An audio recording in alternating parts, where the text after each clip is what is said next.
Les dirigeants marocains, les élites marocaines, parce que les Algériens n'ont pas accès à ce genre d'informations, ils réfléchissent comment aujourd'hui?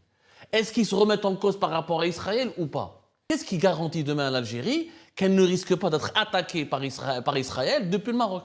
Mais qui a poussé le Maroc à normaliser ses relations avec Israël? C'est l'Algérie. C'est l'Algérie elle-même. Parce que oui, véritablement, le régime algérien, c'est un causeur de problèmes dans la région méditerranée. Si le Maroc, lui, il voudrait résoudre le problème à travers la guerre, on aurait dû voir une guerre depuis très longtemps.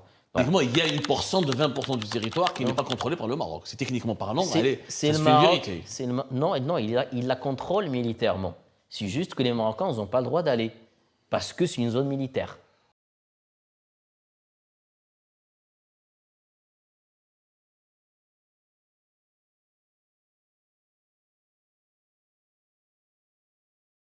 Les dirigeants marocains, les élites marocaines, parce que les Algériens n'ont pas accès à ce genre d'informations, ils réfléchissent comment aujourd'hui? Est-ce qu'ils se remettent en cause par rapport à Israël ou pas?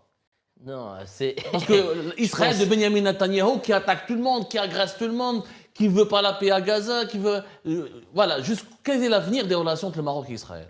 Je pense que cette question est déjà tranchée, pour plusieurs raisons. Tout d'abord, il faut comprendre une chose, que la population mondiale aussi doit comprendre une chose. L'Israël est un pays souverain qui existe avec son drapeau, son peuple, sa capitale. C'est un pays reconnu par les Nations Unies et toutes les instances internationales depuis 1948. Donc ceux qui disent qu'Israël va disparaître, Israël juste on dit le régime sioniste, voilà, des choses comme ça, que c'est un pays qui n'existe même pas là, c'est des gens qui rêvent, qui vivent dans un autre monde. Moi, je préfère vivre dans la réalité. Israël, c'est un pays qui existe, voilà, aujourd'hui.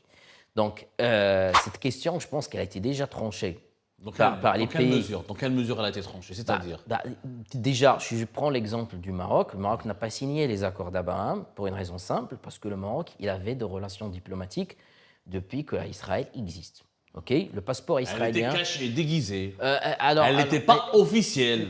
Je vais t'expliquer. Il n'y avait pas un accord de partenariat militaire de novembre 2021. Oui. Non, il y avait quelques accords quand même. Mais attention, donc il y avait un bureau depuis des années. Il y avait un bureau de représentation diplomatique toujours à Tel Aviv, un bureau de représentation diplomatique arabo-israélien qui existait depuis très longtemps. Le passeport israélien, il a été toujours reconnu pour entrer dans le territoire marocain. Il n'y avait pas de problème diplomatique et les échanges commerciaux existaient déjà. Moi, je me rappelle très bien quand j'étais petit, à Marrakech, dans la place Jemaa el-Fna, je voyais des dates israéliennes vendues. Et même le vendeur, quand je lui pose la question, je lui dis ces dates, ils sont grandes, de type Al-Majoul, il vient d'où? Il me dit, il vient d'Israël. Donc ça, c'était dans les années 90, hein. Donc c'est très longtemps. Donc il y avait un échange commercial qui n'était pas caché.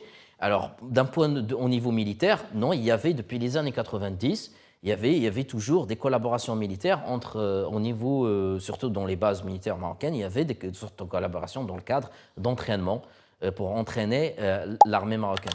Donc il n'y avait pas de problème. Et aujourd'hui, est-ce que ça va être renforcé, ça va être remis en cause avec Israël, avec tout ce qui s'est passé depuis octobre 2023, ce qui s'est passé dans la guerre Iran-Israël?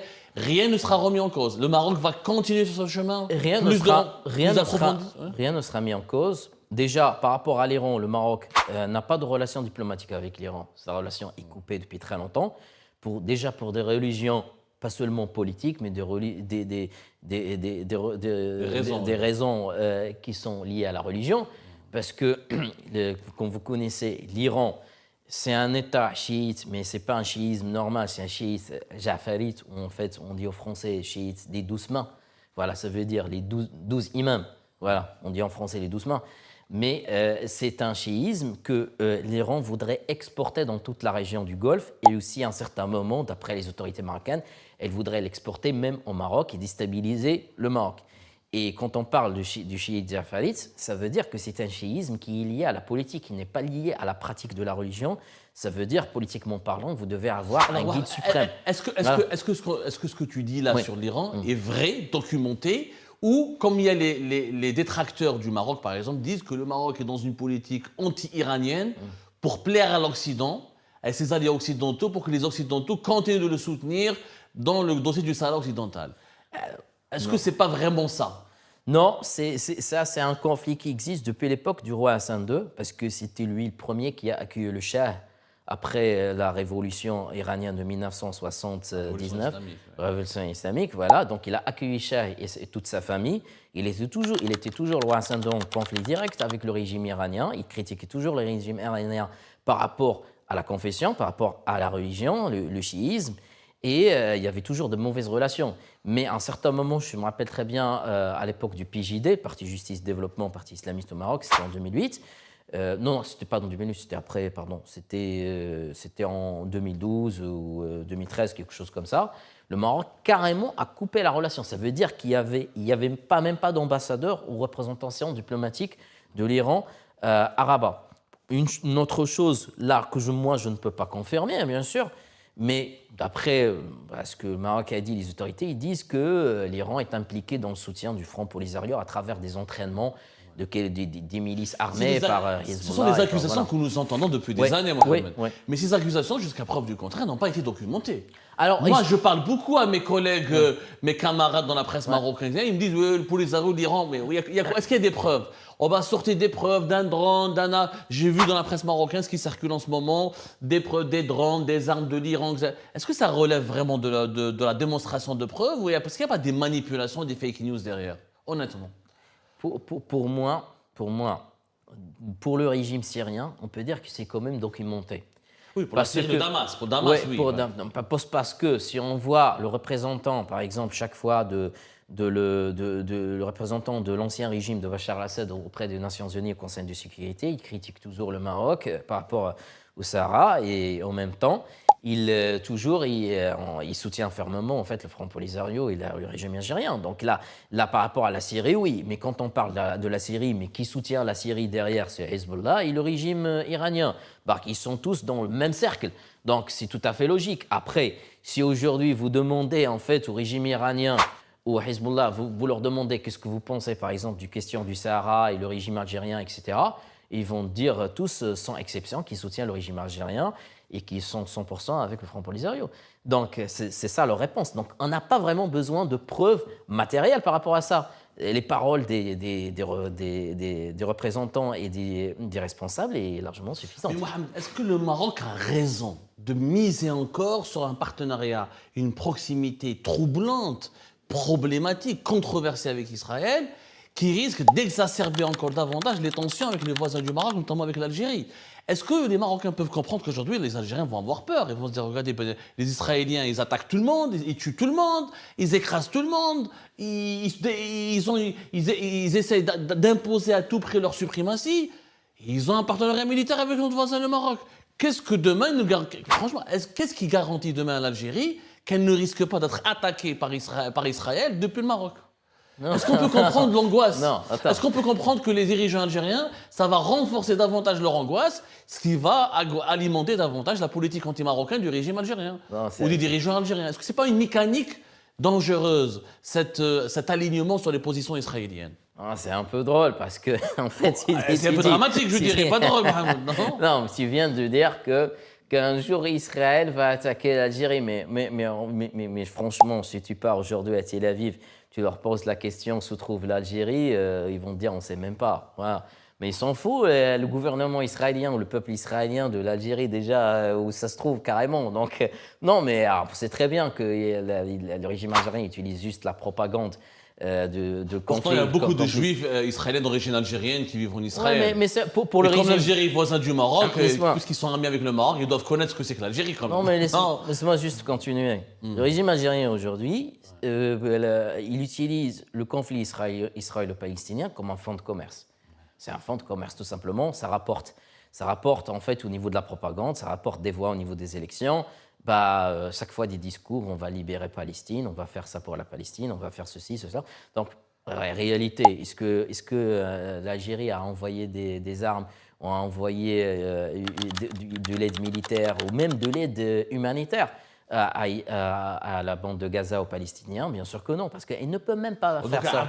Même il a proposé. Il a dit que si l'Égypte nous autorise, il a dit durant la campagne électorale pour son deuxième mandat, je le cite, si l'Égypte nous autorise, l'armée algérienne irait là-bas pour faire des hôpitaux. Il n'a pas parlé de combat, mais il l'a dit.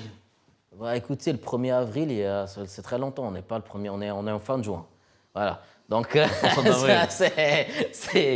non, c'est pas. C'est un discours tout simplement de fonds de commerce. Ouais, mais tu penses qu'Israël n'est pas hostile à l'Algérie, ce que tu es en train de dire globalement. Alors pourquoi en 2021 Non, mais c'est pas qu'elle n'est pas hostile. Elle ne considère pas l'Algérie. Carrément. Alors, très bien. Alors, pourquoi un ministre israélien qui était en visite officielle au Maroc en 2021 avait avait parlé de l'Algérie quand une question lui a été posée? Et pourquoi un dirigeant israélien, il aurait pu dire nous, ça ne nous intéresse pas l'Algérie, comme tu dis, etc. Mais il a critiqué l'Algérie pour son rôle, pour son lobbying anti-israélien dans la région, notamment au sein de l'Union africaine. Et d'ailleurs, c'était juste avant la rupture des relations diplomatiques, et en même temps, l'Amamara, ministre algérien des Affaires étrangères, pour justifier l'une des justifications avancées comme argument pour expliquer la rupture des relations diplomatiques entre les deux pays, c'était la déclaration de ce dignitaire israélien depuis le Maroc. Non, mais il y a une chose importante. Déjà, l'Algérie, aujourd'hui, elle ne menace pas Israël. Je parle bien d'un point de vue technique, crédible, réel, tout simplement. Des régimes qui font de la propagande chaque jour, des discours contre Israël et qui vont faire la guerre, voilà, je peux te donner une liste. Je veux te donner une très grande liste, même à l'intérieur du Maroc, tu as les partis islamistes comme le PJD, le Adl al-Ihsan, etc., les partis là qui sont très communistes, etc., qui disent n'importe quoi. Mais à la réalité, il n'y a rien du tout. OK ? Ça, utiliser cette affaire comme un fonds de commerce, je peux te donner une grande liste, même ici en France. Pour même la France insoumise, ils font la même chose. Alors, mais Mohamed, dans la région, est-ce que tu ne serais pas d'accord qu'après la chute de Bachar al-Assad, le dernier régime anti-sioniste, le dernier État, le dernier pays qui est volontairement antisioniste et qui ne veut pas normaliser ses relations avec Israël et qui critique en permanence Israël, c'est quand même l'Algérie. Il n'y a plus d'État. Tous les restes, les autres, ils sont normalisés, ou ils sont en guerre, ou ils sont instables. Tu ne serais pas d'accord avec ce constat quand même? Il y a la Tunisie. Après, la Tunisie, c'est un cas particulier. Voilà. Franchement, ils sont tombés dans la dictature. C'est malheureux pour eux. Et il y a l'Algérie. Et après, il y a des pays qui sont dans la région qui attendent des concessions, tout simplement. Comme par exemple la Syrie, je pense qu'ils sont sur la bonne voie. Mais après, ce n'est pas le bon moment pour normaliser les relations avec Israël parce qu'il y a Netanyahou. Mais je pense s'il y a un changement à l'intérieur d'Israël, par exemple, d'ici les prochaines années, s'il y aura un gouvernement qui est moins droite et qui est plus centriste, plus ouvert en négociation et qui fait fin à la guerre dans la bande de Gaza, je pense que la Syrie pourrait être le premier candidat à normaliser ses relations avec Israël et trouver aussi une solution crédible et durable pour le plateau du Golan. Donc, et c'est vraiment, moi j'encourage la Syrie à le faire parce que ça sert à rien. Pourquoi ce serait un scénario envisageable pour toi? Bien les sûr. Syriens d'aujourd'hui, la Syrie actuelle pourrait faire une concession, genre normaliser ses relations avec Israël pour récupérer le Golan? Bien sûr. Mais est-ce que les Israéliens vont le donner le Golan? Non, mais il y aura le problème. Non, mais moi ce que j'ai dit qu'il faut faire des concessions des deux côtés, pas avec Netanyahou, mais peut-être avec un prochain gouvernement qui va être plus ouvert aux négociations. Et essayer de trouver une solution durable, comme ils ont fait avec la Jordanie, avec l'Égypte, avec l'Égypte, avec l'autorité palestinienne. Aujourd'hui, ils ont d'excellentes relations aussi avec Israël. L'autorité palestinienne reconnaît aujourd'hui Israël. Donc, après, il y a les pays dans les accords d'Abraham, même qui n'ont jamais été appliqués dans la guerre. Donc, ils l'ont fait. Donc, la Syrie, à un certain moment, ils vont le faire. Après, je prends l'exemple de Ahmad Shara. C'est quelqu'un qui a été préparé depuis très longtemps et c'est quelqu'un qui a été approuvé par les renseignements américains et par la Turquie et par le Qatar. Donc c'est ce que tu dis est très intéressant. Oui. Mais sur le Maghreb, justement, juste une explication. Est-ce que le Maroc avait besoin d'un accord militaire avec Israël? Normaliser ses relations, oui. Mais est-ce qu'il y avait besoin? Et est-ce que les informations qui rapportent, qui disent que les Israéliens préparent des bases de drones depuis le Maroc, des exercices militaires conjoints, des transferts de technologie, tout ça. Quel est le but? Parce que tu me dis, l'Algérie n'est pas ciblée. Elle ne sera jamais agressée par l'Israël. L'Israël ne considère pas l'Algérie comme... Sur le plan technico-militaire, l'Algérie, effectivement, elle est loin d'Israël, ne représente pas une menace. Peut-être sur le plan technico-militaire, mais pas politique et diplomatique. Alors, pourquoi le Maroc? Il y a une course vers l'armement et vers le rapprochement militaire avec Israël. Quel est le but réel? Je vais te le dire déjà. En 2020, ce qui a poussé le Maroc à normaliser ses relations avec Israël, Tout d'abord, c'est la reconnaissance de la souveraineté américaine dans le territoire du Sahara occidental. Ça, s'il n'y avait pas ça, cet accord, normalement, le Maroc n'aurait dû pas normaliser ses relations avec Israël. Mais qui a poussé le Maroc à normaliser ses relations avec Israël? C'est l'Algérie. C'est l'Algérie elle-même. Voilà. Comment c'est-à-dire? C'est-à-dire l'Algérie elle-même. Oui, parce que tout simplement. Tu m'étonnes, mon cher Mohamed. L'Algérie déplore, elle condamne. Comment l'Algérie? Oui, mais c'est par sa politique anti-marocaine, c'est ça? Par son agressivité à l'égard du Maroc, c'est ce que tu veux dire, c'est ça? Elle soutient. En fait, c'est le seul soutien déjà au niveau mondial pour le Front Polisario. C'est un pays qui est juste voisin et qui veut, normalement, on peut dire autrement, pas le mot détruire, mais vraiment, il souhaite que le mal à son voisin, parce que quand vous dites Est-ce que c'est vrai cela? Bien sûr. Mais est-ce que Mohamed, l'Algérie souhaite que tu mènes au Maroc? Est-ce que c'est pas excessif ce constat ou ce jugement? Je vais te donner la preuve. Vous allumez tout simplement la chaîne nationale, le journal de 20 heures de l'Algérie, de la scène algérienne. Comment ils disent le Maroc? Ils disent l'État occupant, le colonisateur, tout simplement. Quand vous citez, comme ça, vous appelez votre voisin pour l'occupant, le colonisateur, l'État du Merzen, le terrorisme, les fake news, etc. Mais excusez-moi, est-ce que ça c'est un voisin? Est-ce que ça c'est un frère? On peut avoir des problèmes, bien sûr. Même Israël et l'autorité palestinienne, ils ont des problèmes. Mais ils ne s'insultent pas. Moi, je vois chaque fois Benjamin Netanyahu et Mahmoud Abbas, et même à l'époque de Yasser Arafat, ils ne s'insultent pas. Voilà. Mais là dans la chaîne télévision nationale algérienne, c'est des insultes chaque jour. Hein. Donc, bien sûr que c'est un voisin ouvertement parlant qui veut que du mal. Mais est-ce que le point de vue, que dirais-tu de ce point de vue algérien qui te dit, mais les médias marocains aussi ne sont pas tendres avec l'Algérie? Non. Le matin du Sahara, le reste, le 360.ma, etc., les caricatures contre les dirigeants algériens, tout ça. Est-ce qu'il n'y a pas aussi une campagne anti-algérienne au Maroc? Il y a une réciprocité au niveau de l'hostilité quand même. Alors, il y a deux choses. Au niveau des réseaux sociaux, parce qu'ils ne sont pas contrôlés par l'État, je confirme, ça existe ça dans les deux côtés, oui. Mais au niveau de la télévision nationale, qui est du service public, franchement, moi, je n'ai jamais vu en fait des insultes directes. On peut avoir des critiques envers ceux qui soutiennent le Front Polisario, etc. Mais des insultes de ce genre de création de fake news, ça, on peut le voir uniquement sur les réseaux sociaux. Voilà. Après, pour le Maroc, moi, je te le dis, franchement, ce n'est pas un État où il y a une liberté d'expression aussi comme l'Europe, ou par exemple des journalistes qui sont libres de dire ce qu'ils veulent. Aussi, il y a une grande censure au Maroc, il n'y a pas beaucoup de liberté d'expression en général. Voilà. Après, au sujet, en fait, entre le Maroc et l'Algérie, je ne peux pas vraiment les comparer. L'Algérie, là, ils sont vraiment dans un autre monde par rapport à ça, hein. Donc, il y a une différence entre les deux quand même. Mais revenons au sujet en fait d'Israël. Justement, alors je voudrais te citer des passages, Mohamed, je voudrais te citer des passages, ton commentaire. Tu nous disais tout à l'heure que pour Israël, l'Algérie n'est pas une menace, elle est quasiment inexistante. Elle n'a aucun intérêt, l'Algérie. Alors, je te cite quand même un analyste politique israélien, Maher Masri, qui est un lobbyiste, qui est connu, qui est francophone, qui vit entre la France et l'Algérie.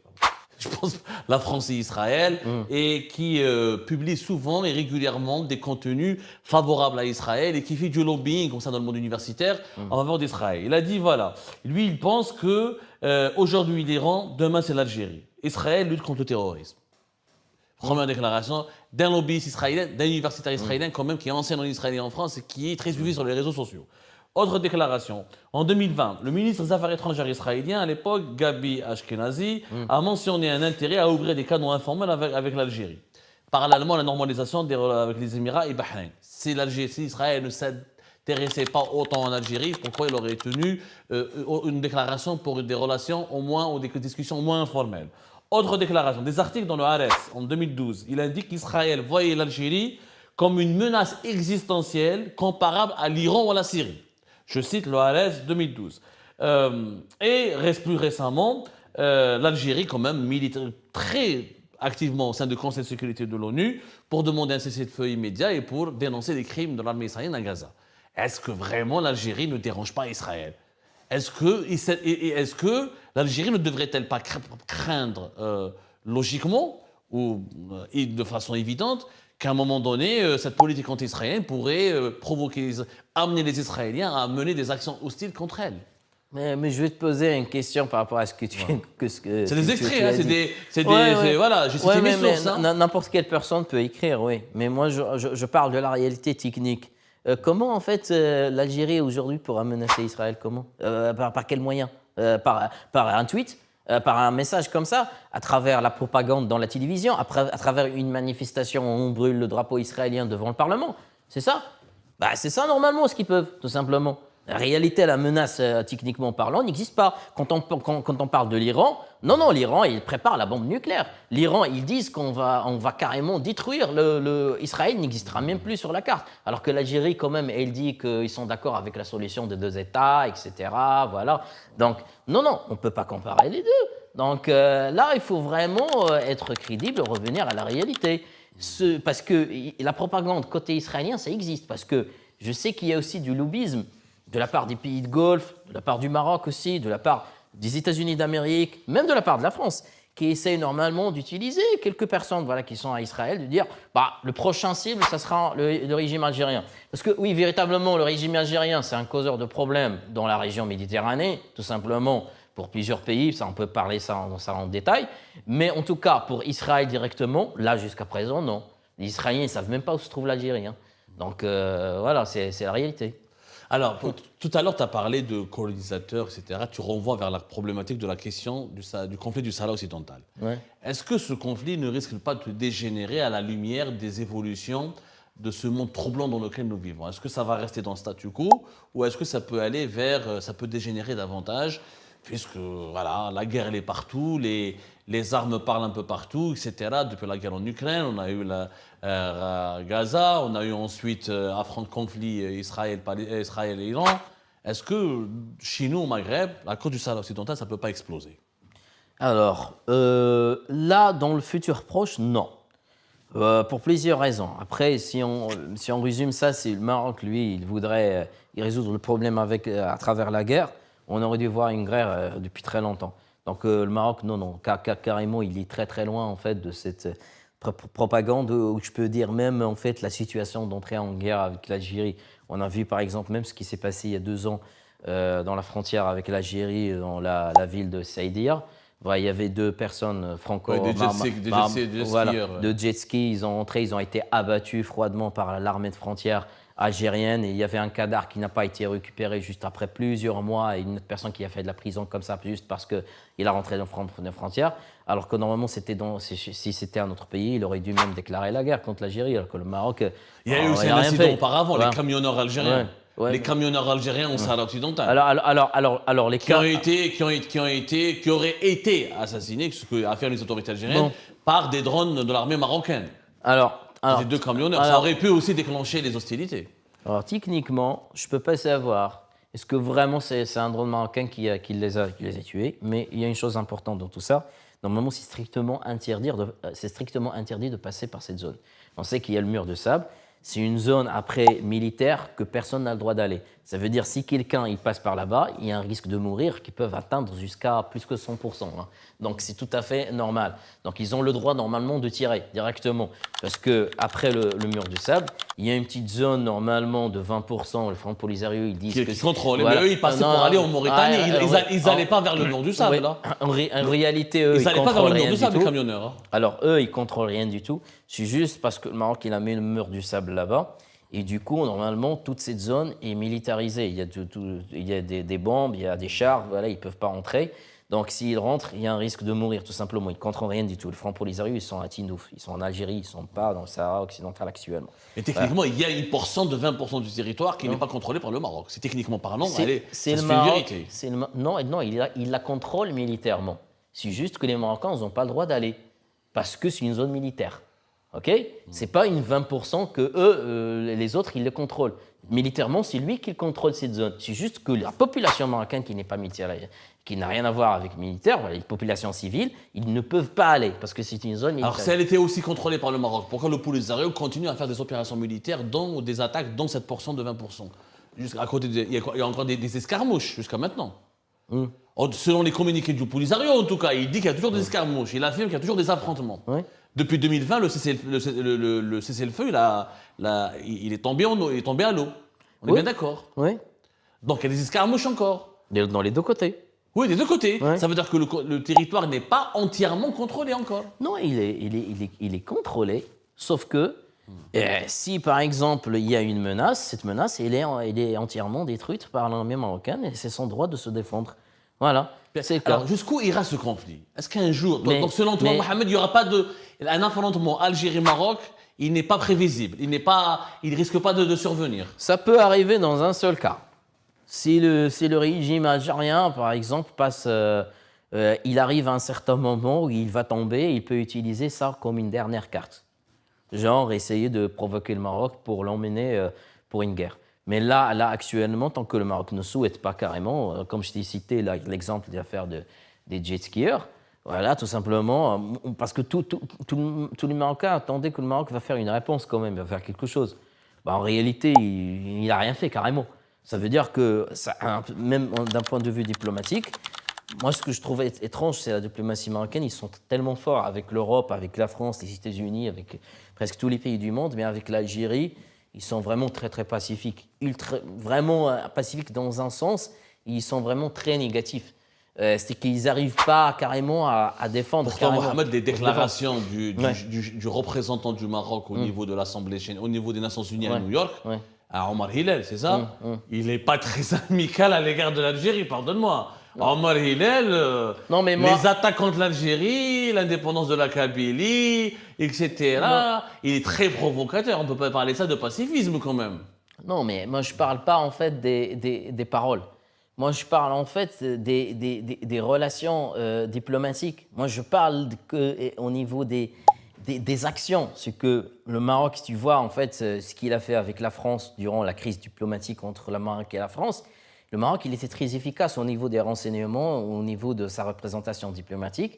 Donc, en fin de compte, il a réussi à convaincre la France pour reconnaître la souveraineté marocaine sur le Sahara occidental, sachant qu'avec l'Algérie, il n'a jamais essayé une diplomatie offensive.